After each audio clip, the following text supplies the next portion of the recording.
Check the mic and make sure it sound right, boy.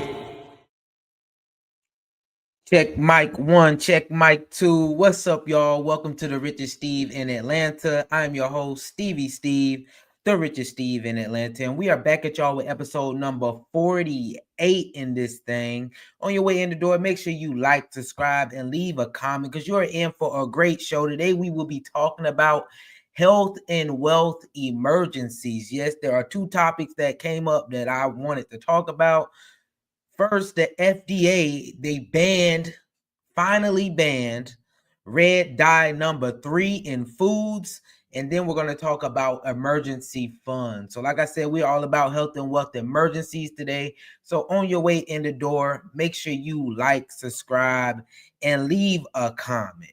We are going to get right into the first topic of today, guys. Starting with the FDA bans red dye number 3 in foods.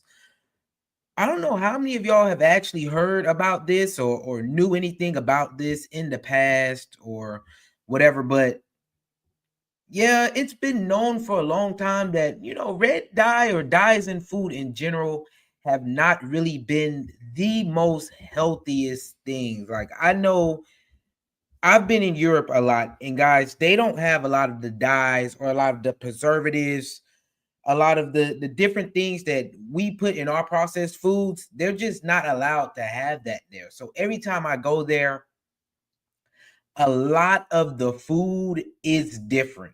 So I am glad that America is finally on the trend of like, let's get these things that are poisoning us as Americans out of the way.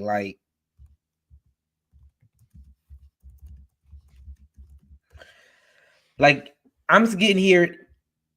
Red dye number 3 has been banned in Europe since 1994. Like, think about how long that's what 10, 20, 30 years.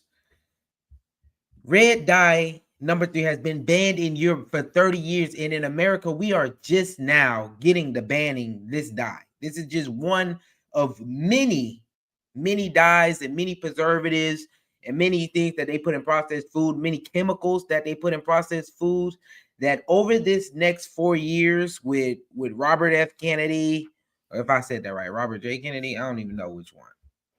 Whatever. Anyway, but that I feel like we're very focused on health, and it will get out the way. A lot of those things will be banned over these next 4 years. I think overall it will be good for our health. It will be good for Americans in general. Like when I go over there, I will say the food does taste different. It tastes different just because they can't put everything, all the preservatives that we have here, they can't put that there. So all the things that make stuff last on our shelves for 30 years and make your food taste so good because they don't put chemicals and all that in there. They don't have that there. Like one example that I love always is, guys, when you look at Fanta in the USA and Fanta over in Europe, it's totally different. Fanta over here looks like the color orange. Like it looks like, let me hold on, y'all. Fanta here looks like this shirt. It looks like this shirt. It's the color orange. That's what Fanta looks like here in the United States. The color orange. But when you're in Europe, it looks like orange juice, guys. It looks like orange juice. Yes, y'all, guys. It's different. It's different. Y'all know orange juice is like a pale orange. It's not a neon bright, heavy orange color. Like orange juice does not look like the peel of an orange. And that's usually what our Fanta here in the US looks like. And so that was the biggest shock for me, is a lot of the coloring of their foods, it's a little bland. It's bland. It's more pastel than it is neon bright with the things that we have here in the US.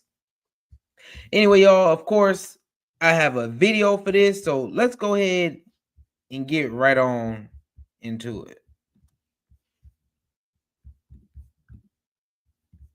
Now to today's daily health, a health alert this hour before you make that next trip to the grocery store. The Food and Drug Administration announced today that it is banning red dye No.3. That's the synthetic additive that gives certain products their bright cherry red color. It's commonly found in candies, frozen desserts, frosting, and dietary supplements. Joining us now, NBC News medical contributor. Yeah, like I said, y'all, it's that bright coloring that I feel like is the problem. The very bright red cherry, that color it don't come natural. It's very hard to reproduce that color by natural means. Of we all know what stains you in red beetroots. That looks like pastel red or something.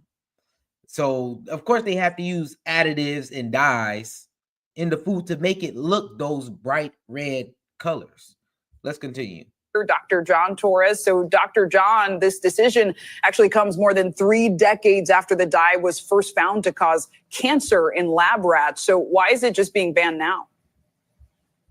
And the reason it's being banned now is they finally have caught up to that research back from 1980. In 1980, it was found to cause cancer in rats at high doses, and they ended up in 1990 banning it from cosmetics because of that study. But in 92, they tried to ban it in food. That did not go through, and so now we fast forward to 2025, and they're finally doing this. Today, the FDA director for human health, for human foods, actually said that they are looking at this, and they are saying, because it can cause an issue with human health and animal health, or possibly, they want to make sure that they get it banned. And so that's what they're doing right now. Unfortunately, the ban doesn't go through until 2027. And so you're still going to have to keep an eye on your foods to make sure you stay safe, Clay. To that end, in the interim. Y'all, so y'all telling me that this thing, they've known for a long time. Like I said, in Europe, it's been banned. But this thing causing cancer at high rates. Are we surprised here in the U.S. with a lot of the disease that we have here? Can we be surprised when they've known this for 3 decades now? Like I said, it's been banned. It's been banned in Europe for 3 decades now. But in the US, they just like here. I'm telling y'all that they would rather cure cancer. They would rather us have to get cancer to cure cancer than just have us not have cancer at all. It's more money in it. Conspiracy theory Steve. That's what's happening right now. Conspiracy theory Steve. They care more about the money than they do our health, y'all. And that's crazy. 3 years, this thing has been causing cancer. And I'm sure it's been wrecking ball in all of America right now, honestly. And what do you recommend families do, given that it will remain on shelves until at least 2027? And it's in some of our favorite foods. Like you mentioned, it's in a variety of candies, a variety of other things. I love candy corn, and it turns out it's in candy corn as well. So I'll be avoiding that. How many of y'all actually like candy corn? I know I actually, y'all, it's I love candy corn, okay? I'm going to just go and admit it. It's something that I'm not ashamed of, but I know a lot of y'all hate candy corn. It's something I love. When Halloween come around, I always love to give me some candy corn. It tastes artificial. I think that's why I like it. It just tastes so artificial. I love it. I love the taste of it. Candy corn is like a #1 candy for me. And when it comes in different like shapes and all that stuff, I love it. I dissect it and all, eat the little yellow piece, the little orange piece, the little yellow piece separately. Like I love candy corn. I'm addicted to candy corn. So knowing this, it hurts me. It hurts me a lot, guys. It hurts me a lot. But this stuff isn't supposed to be off the shelf until 2027. So they're giving us a warning for the next couple of years. But one of the things you want to do is be a label reader. Look for these things: FD&C red #3 or FD&C red 3 or simply red 3, which has to be on the label on the back. So look at that. If you see that on there, then go ahead and avoid that food, especially for children, because one of the things we're looking at is, could it possibly cause cancer? The other thing is there is a link with hyperactivity in children causing that as well. And so again, the FDA is saying finally it is time to ban this. They're giving them 2 years in order to be able to get it out of their products. And so by 2027 January, it should be gone. Great tip. You are candy corn. I'm more of a red velvet gal, but hey, that red velvet, everything basically now is going to have to change. Everything's going to have to change when it comes to food and the way that we look at food. Because let's be real, y'all, all these dyes are horrible for us. And this red dye is in a lot of our food. A lot of our favorite food. Hold on. I got a list. I have a list of foods. What is that? I have a list of foods. Let's see. Candies, like seasonal candy, cupcakes, cookies, frozen desserts with strawberry flavoring. That's like your popsicles, your icicles, frosting, the cherries, fruit cocktails, colored red velvet, colored red beverages, which is like your high seas, protein shakes, vegan meats. Y'all should know that vegan meats ain't nothing. I wouldn't eat that worth nothing. Bacon bits, they put it in real meat sausages, strawberry milk pudding. The list goes on and on. They even have it in a lot of your pain relievers, like when if your pain reliever is red, Tylenol and all that stuff, acetaminophen, y'all know that's that pain reliever. That's that pain reliever. If it's red, it probably has red dye number 3 in it. Probably has red dye number 3 in it. But y'all know I actually do love candies. And I was just thinking about, dang, y'all, dang. Think about all the candies that I eat personally. Just thinking of all I eat personally. I had to create a list of like, hold on. Let me create Jolly Ranchers, the red flavoring. That's cherry fruit punch, and I'm sure it's the watermelon as well. They got Skittles on this list. Who don't love Skittles? Like, do we all not eat Skittles? The red or pink ones, you know, gummy bears. I love Haribo, y'all. I tell y'all, I candy. I'm tearing it up. Gummy worms. Let's be real, Charlie's. I'm not getting Starburst, Lifesavers, Swedish Fish. I know that's low on some of y'all. I love them. Red Hots. I don't know who eating Tootsie Rolls. I'm gonna skip that. If you eating red Tootsie Rolls or cherry flavored Tootsie Rolls, you is a horrible human being. Horrible human being.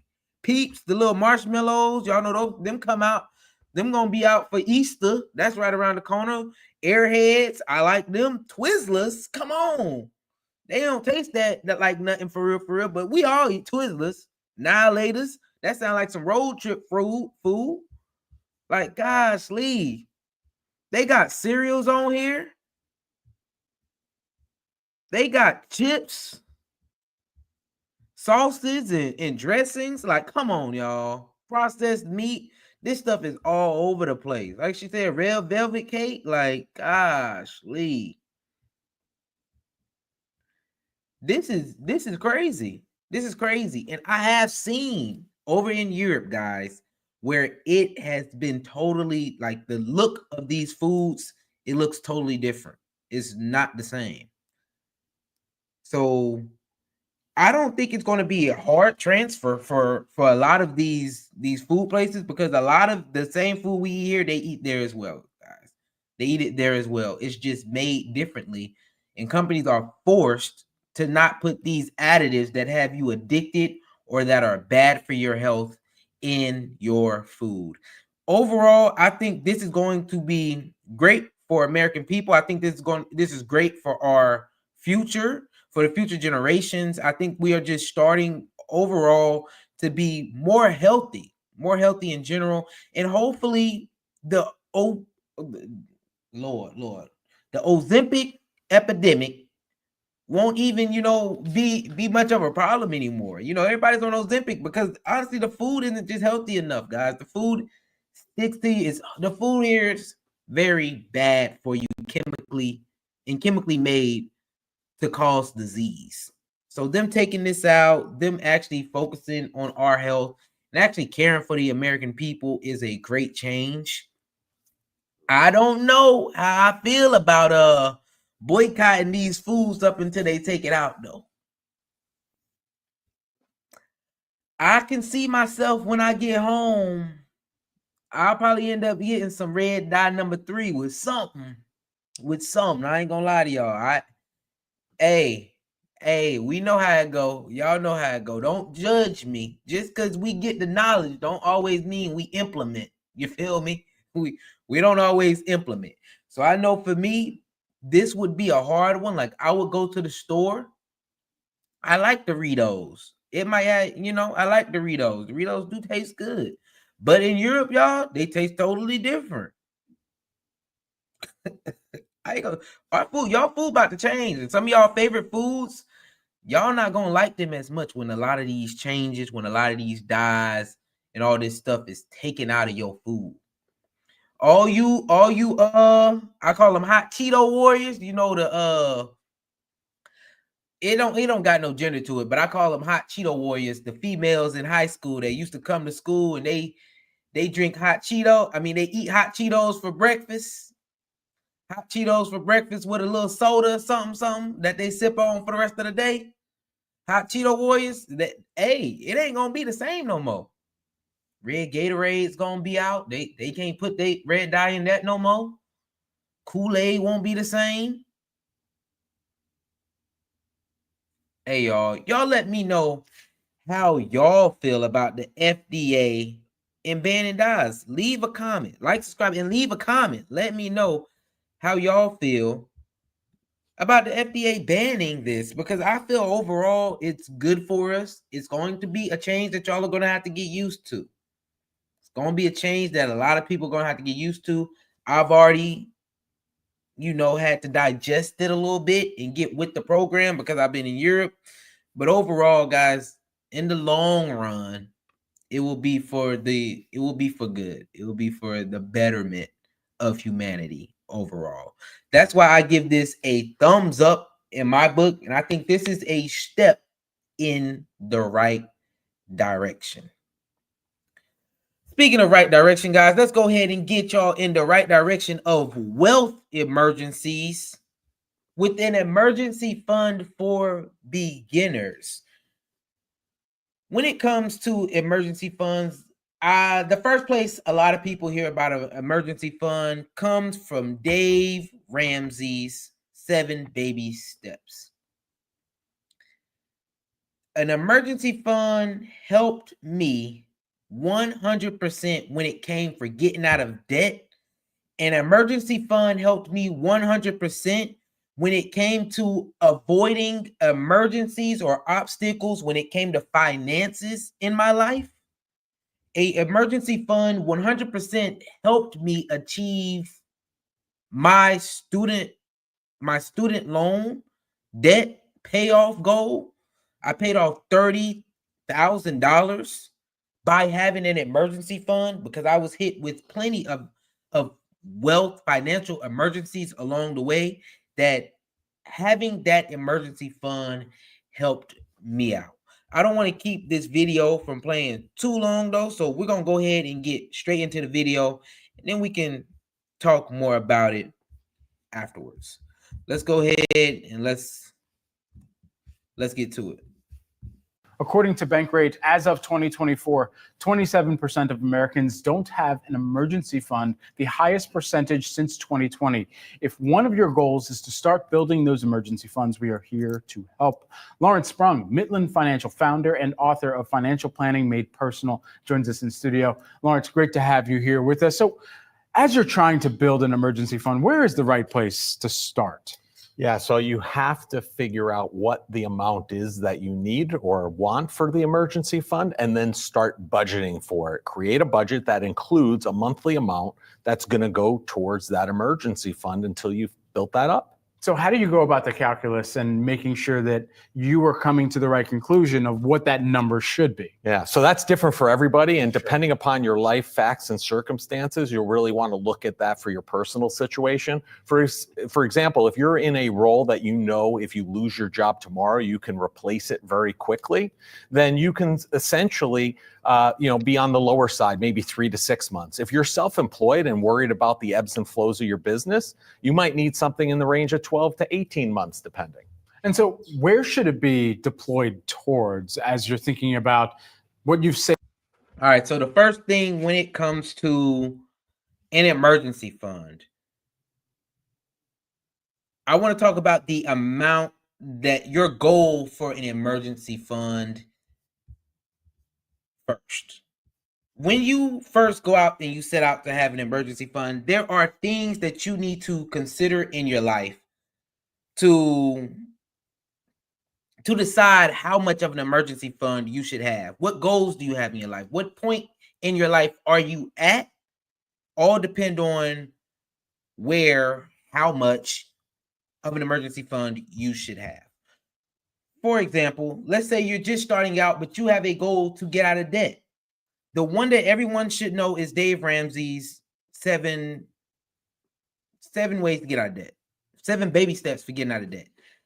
In one of those baby steps, he says how much you should have in an emergency fund while you're trying to pay off debt. Because you can have all this, if you have a lot of capital just sitting for an emergency fund, you're actually losing a lot more value, especially if you have like high APRs and credit cards, than it would be for you to actually pay that debt off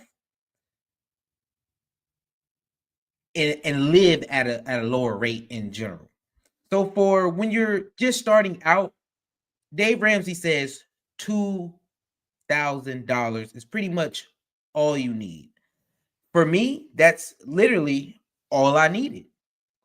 $2,000. So I was able to save $2,000. You know, you have your budget. You have your little budget that you set aside monthly. That'll add you up to your $2,000. Once you have that $2,000, put it in a separate bank account. We can talk about what type of bank account later.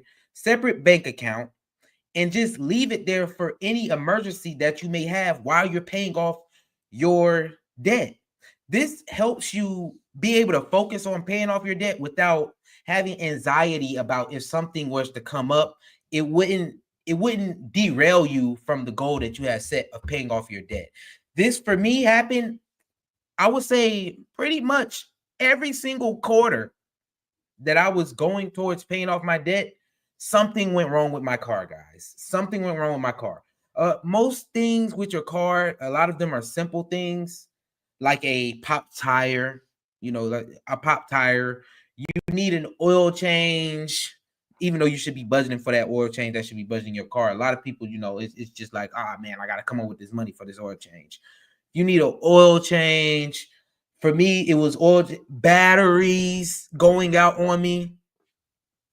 All of those are 2 of them. The wheels and the battery happened so much. It's ridiculous. Like it happened. It's ridiculous.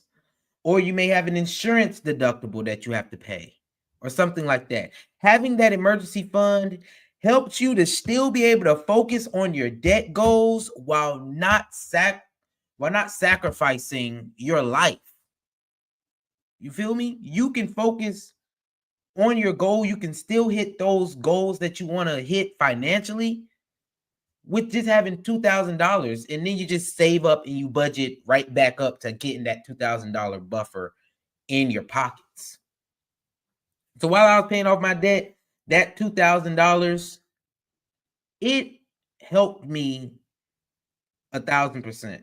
I think that was the most important thing. Me having that emergency fund, that $2,000 sitting to the side, was one of the most important factors that came for me paying off my debt, because I was never derailed from pretty much anything that happened. Of course, there are large scale things that can happen, like you need to replace your whole car. That also happened to me. But having that $2,000 emergency fund on the side definitely helped. Then you have the part in life where, you know, you might not be worried about paying off your debt, but you just want to have just in case you lose your job or you're going through a midlife crisis and all that stuff. The first target is like 3 months, then 6 months, then maybe a year, depending on who you are. For me, I know now I'm getting into the 3-month territory. So I have an emergency fund of 3 months sitting to the side. Just calculated how much I needed for 3 months. And honestly, I calculated my bare bones, because if I was to lose a job, I'm not going to be out of work probably more than a month. I'm humble enough to go back and work at Walmart instead of struggling. I'm humble enough to get back in that warehouse. I'm humble enough to go get a job. I've done them all before. It's not going to change now. However, having that emergency fund will give me a buffer for the amount of time that I can go without having a job. Now, my overall goal would be possibly to have I'm cool with a 6-month buffer. I'm cool with a 6-month buffer. So at 6-month buffer, I would honestly slow down because I know that 6 months is probably like the limit, even at a lowered the limit that I would be comfortable sitting at. Let's continue. Essentially, be on the lower side, maybe 3 to 6 months. If you're self-employed and worried about the ebbs and flows of your business, you might need something in the range of 12 to 18 months, depending. And so where should it be deployed towards as you're thinking about what you've saved up and then what the first items on that checklist should make sure that they're accounted for if you do need to tap into that emergency fund? Yeah, so I would start with setting up a separate account where you have what that goal amount is set aside in your mind or on paper or part of your plan, and then start allocating money into that account each month. And typically high yield savings accounts, high yield money markets, those work really well because it gives you a higher rate of interest than you're going to get from the bank, and it's immediately liquid. So if that emergency rises tomorrow, you can tap in, get that money without any penalties or hassles. A Bankrate study from 2024 found that 38% of Americans were willing to go into debt. All right, y'all, let's talk about where you should place this emergency fund. Use a high yield savings account, y'all. That's what I'll say off the jump. You want to know some high yield savings accounts, look them up. I think SoFi, that's an online banking. SoFi, a lot of online bankers are the ones that you'll get high yield savings account with. So SoFi, I use American Express strictly because there's different things that come with it. Like if you really want a high yield savings account with SoFi, they want you to be putting in your monthly check into their banking system. I don't want to really tap into that banking system, so I went with American Express. I'm already with American Express, so I get a almost 4. I think it's at 3.9%, 3.9% each month for my emergency fund just sitting in that account. Now, for the past 3 years, y'all, I've been stubborn. And I kept it in my regular bank account, not making nothing on this money. Just because I was stubborn, guys. Just because I was stubborn and I didn't feel like doing the research I didn't feel like doing the research to actually know or to understand why I needed that high yield savings account. As far as not putting it into the market. You feel me? I wouldn't advise you putting your emergency fund into the market, which is like your stocks and bonds and all that stuff. But having it sitting on the side somewhere where you're actually making a actual return on your money is definitely important, because a lot of these banks like Chase, Wells Fargo, American, you're not getting a lot back on having your money sitting in a savings account with those banks. Like I was getting with that $2,000, I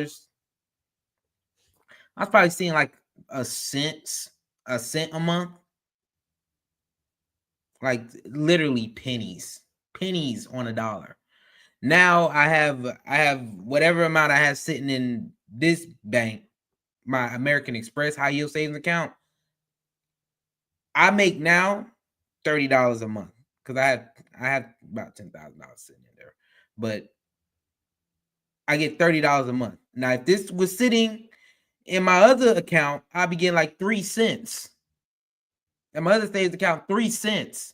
And I'm looking like, yo, this makes no sense. And I'm sitting here like, y'all, I'm leaving money on the table. You're just leaving money on the table if you don't have it in a high yield savings account. Yes, a little $30 doesn't seem like much. But if you think about it, I've left, if it's $30 a month, well, it's probably a little less than that. Even if it was, I've left at least $100 on the table with my little $2,000 sitting in there a month. Like I said, I've had this savings emergency fund for 3 years now. I left a lot of money on the table. And that emergency fund wasn't always just at 2,000. Of course, it went up, which means I would have been getting more. Of course, it went down while I was adding back up to that. But overall, learn early and just go ahead and get you a high yield savings account if you have just money just kind of not being used in the market, or you're saving, or you have an emergency. Yeah, high yield savings account all the way, because you don't want to be lacking like the Richest Steve in Atlanta was. I had to learn from experience, when in reality I didn't have to. If I would have just listened to some of the things that people were saying, or some of the wisdom that other people were giving out right here on YouTube. Bankrate study from 2024 found that 38% of Americans were willing to go into debt for discretionary purchases like travel or entertainment. What's more of a risk here, taking a credit card balance or dipping into that emergency fund? Yeah, so I think, definitely taking that credit card balance. If ultimately push comes to shove, you have to access that money, you're better off dipping into that emergency fund. Hopefully you refill it before your next emergency arises, because then you might need to dip into the credit card balance. But you have to be able to, be flexible with your planning and understand that, just by taking out of the emergency fund and not going to the credit card doesn't mean that you've solved all your problems. You still have to plan for that emergency. All right, I'm hoping that people don't have to pull a Brian McKnight and start back at one. But if they do have to tap into that emergency fund and then start over and rebuilding that, what are your tips for starting over? Same thing that you did when you started out. Figure out what that emergency fund amount should be, create how much you can put in on a monthly basis, and start socking it away in that separate account until you've reached that amount that you've set as your goal. And then you're back in business. And then once you've hit that goal and it's tapped out, you can then reallocate those monies to other places in your budget that might require them. Generationally, I will tell y'all from experience, when you tap into that emergency fund, replenishing it is usually easier than it was to save up even that little first part. I'm not gonna lie to y'all. When I had to tap into my emergency fund, most of the time I had that emergency fund right back filled within the next month or 2 or 3, honestly, filled while I was still able to focus on my financial goals. So I would advise you, make sure it's a real emergency that you're actually tapping into your emergency fund for. Like, I wouldn't say going on vacation is not an emergency fund. It's not emergency fund worthy. Not having money and your friend inviting you to brunch and you tapping into your emergency, that's not emergency fund worthy. It's just not. You can't pay your water bill, your electric bill, your internet bill for the month. That's tap into your emergency fund worthy. And that's just in my opinion.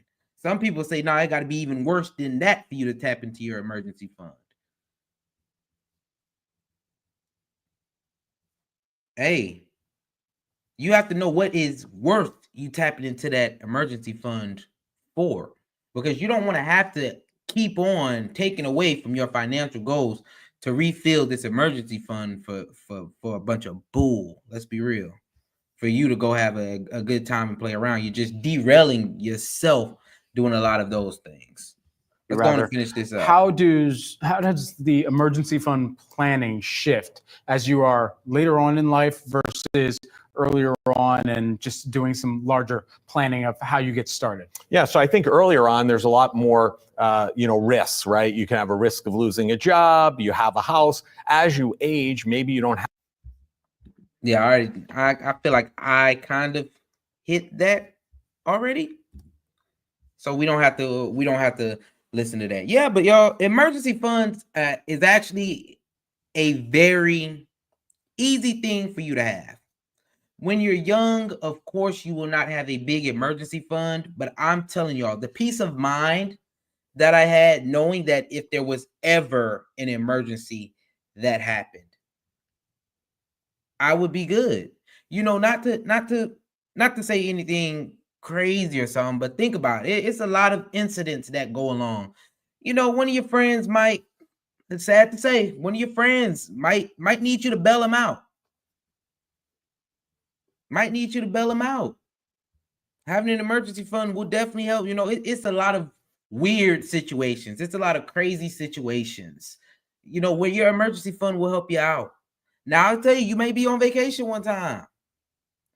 Something happened crazy with your flight, and now you gotta leave early or something, man. Tap into that emergency fund. That's a real emergency. Yeah, they may say vacation, but those are real emergencies. Having an emergency fund, that it changed my whole outlook on finances in general, because I was not worried. I wasn't worried anymore about some mundane random thing happening. Like my car, honestly, that 2016 Sentra that I was driving around in, I'm telling y'all, the amount of problems I faced with that car every single quarter, that's every 3 months, something new was happening with that car. And before that emergency fund, y'all, it used to stress me out. Like, I just know something wrong is about to happen with this car, and I don't know where the money's going to come from. Soon as I started that emergency fund, I didn't have those issues anymore. If I had to get some work done on it, I got an emergency fund for this. As long as it's under $2,000, I know I can cover this. That's it. And that's in life in general. Most emergencies are not going to be over $2,000 in a lot of our lives. Most emergencies will not be over $2,000. And that's great. That in general gave me peace of mind. Y'all let me know how y'all feel about an emergency fund, like different things that y'all have, different tips that y'all have for people in general. Like, and let me know how much you have for your emergency fund in the comments. So make sure y'all like, subscribe, and leave that comment so I know where y'all stand with your emergency fund. Guys, with that, check up. How's Steve doing? What's up, Steve? What? Guys, I'm just living every day, moving forward, like looking forward to what's happening. We grinding. I will be home next week. That I will look forward to. I think it's gonna snow. Y'all know I've been in Daytona for this last snow day, so I was happy that at least I got to skip one of them, and then I'll get to experience the other. So I'm cool with that. But I will be home for a week. It will be my last time at home for 2 months, y'all. For 2 months. I got a work trip planned. I will be in Sweden with my Sweden peeps, with my Sweden folks, working hard, becoming more valuable at work. I've always talked about I want to be very valuable at work. So I will be basically on a training mission. I'm gonna use it as a time to monk mode. It's gonna be a long time, a lot of time to lock in, a lot of time to continue to really lock in on this body yaddy that I'm trying to get to look like a god by summer. You feel me? Trying to look right before summer. Overall, just trying to get right in all aspects. I'll save some money. I'll make some more money. You feel me? Hopefully I'm able to lock in spiritually as well. And we're gonna continue this fast that I'm doing of dry January up until I do have a vacation planned while I'm over there. While I'm over there, I will divulge into some liquor drinking a little bit, maybe, depending on what's going on. If ain't nothing going on that's worth me, like if the party's dead or something like that, I'm not gonna go out every day of my vacation like I need a drink just because I'm on vacation or something. But in moderation, we will do a little drinking on that. But then when I get back from that vacation, I'll finish out the rest of this little period without drinking. Overall, though, we are moving forward. We're working hard. With that, y'all, I'm gonna go ahead and get out of here. On your way out the door, I need you to like, subscribe, and leave a comment. Like, subscribe, and leave a comment. I want to say thank y'all for watching. I appreciate y'all for tapping in. Peace, love, and riches. I'm out. Let's get up out of here, man.